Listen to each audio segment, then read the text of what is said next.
Live from Johannesburg, this is E! News Primetime. Good evening. Thousands of people are struggling to pick up the pieces following yesterday's freak storm in the northwest province. One person has been confirmed dead and more than 100 were injured as winds lashed the outskirts of Klerksdorp.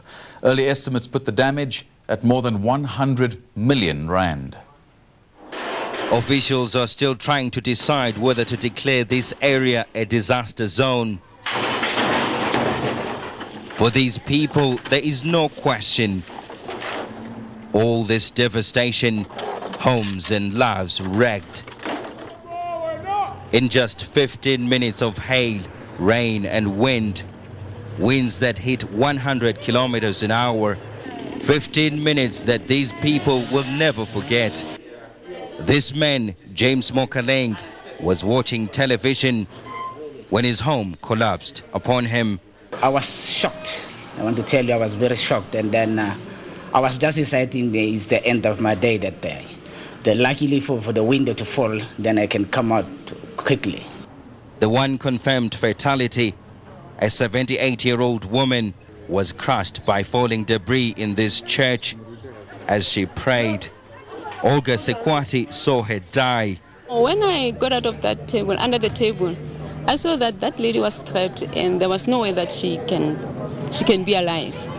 In the hours just after the storm, hundreds of bruised and shocked locals took refuge in hospitals as rescuers struggled in the dark to work out just how bad it was. 24 hours on, officials are still trying to get a final assessment.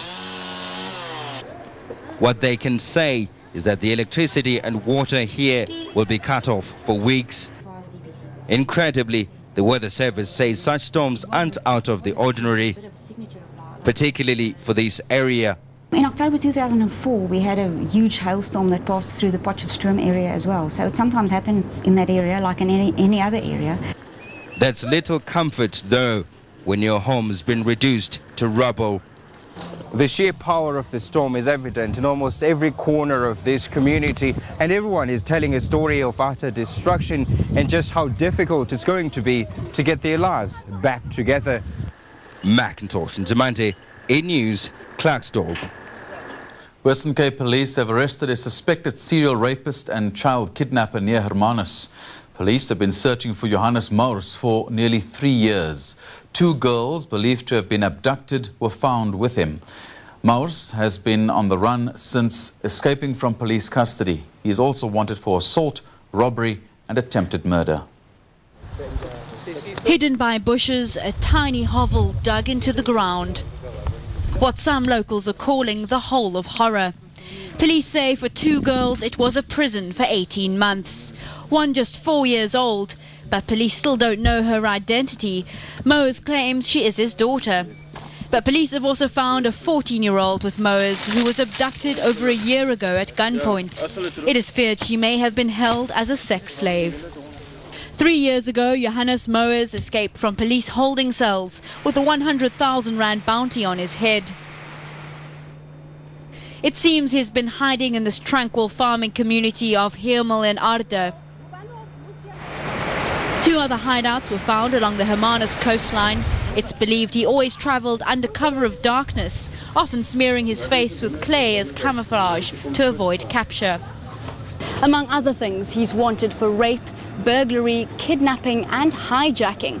And although he's not yet been convicted, locals here are breathing a collective sigh of relief at his rearrest. Locals feared he was in the area, but were unable to help police track him down. The whole community were really living in fear. Nobody wanted to go out at night. They had this fear of, will he be there? How can they come out and enjoy? It was terrifying. People in the valley, they sold their places, they moved overseas. Police are expecting to lay further charges against Moers. Rose Ramsey, E! News, Cape Town. The search for missing Sheldine Himan has gone beyond South Africa's borders. After investigating the case for over 2 weeks, the SAPS has now brought in the international police organization, Interpol. 7-year-old Sheldine went missing from her Pretoria Central home on the 18th of February. Shaldine Heman disappeared without a trace. 2 suspects have since been arrested in connection with the kidnapping. But Shaldine has still not been found. Police say their search for the little girl now extends across the country's borders. Interpol has been sent Shaldine's details and has her photo. Private investigators are also working on the case for the family, which has criticized police for keeping them in the dark. It's depressing. It's throwing a mother around. I mean, what do I do? Do I have to still hope? I still got my hope that she's alive. But now, if it's false accusations or false leads, I mean, I don't get the information, so what must I do? Must I just carry on? And it's very difficult. Police say they're giving the family as much information as they possibly can. The rand continues to be at the mercy of world markets. They've been in turmoil since last week's crisis on the Chinese stock exchange. Although markets are starting to recover, the rand is at a 4-month low to the US dollar, trading at around 7.50 rand. With that, a look at the indicators.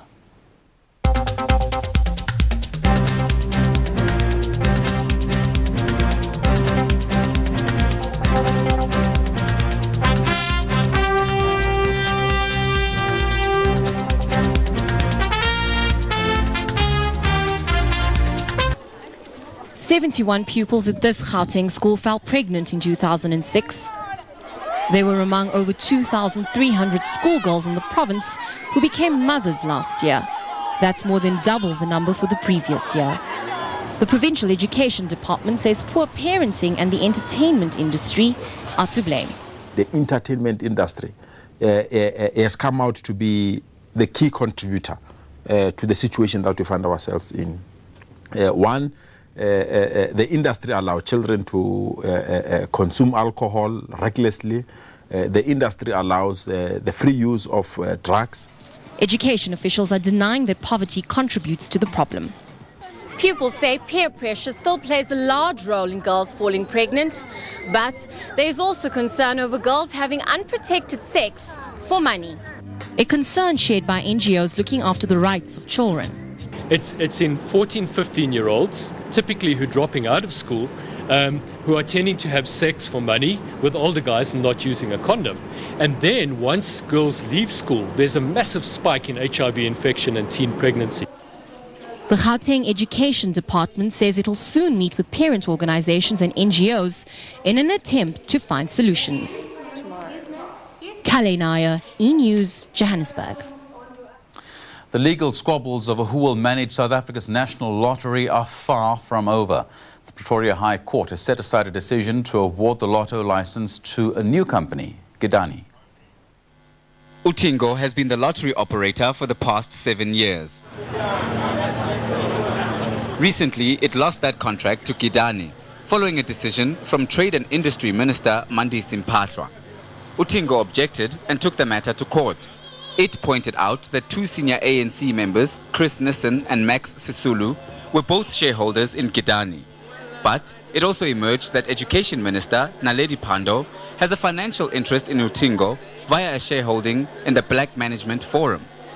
Ultimately, Pretoria High Court Judge Willie Siriti ruled that the licensing process was flawed and the minister must start all over again. In particular, the judge wants the Lotteries Board to thoroughly investigate the shareholdings of all bidders, as the Act prohibits political office bearers from running the national lottery. The Trade and Industry Minister says he is studying the judgment. Utingo's license expires at the end of the month. It is unclear if the legal wrangling over who will run the lottery will be cleared up before then. Dumalo Muhlaudi, E-News, Johannesburg. Afghan authorities have launched an investigation into a shootout that left several civilians dead in the city of Jalalabad.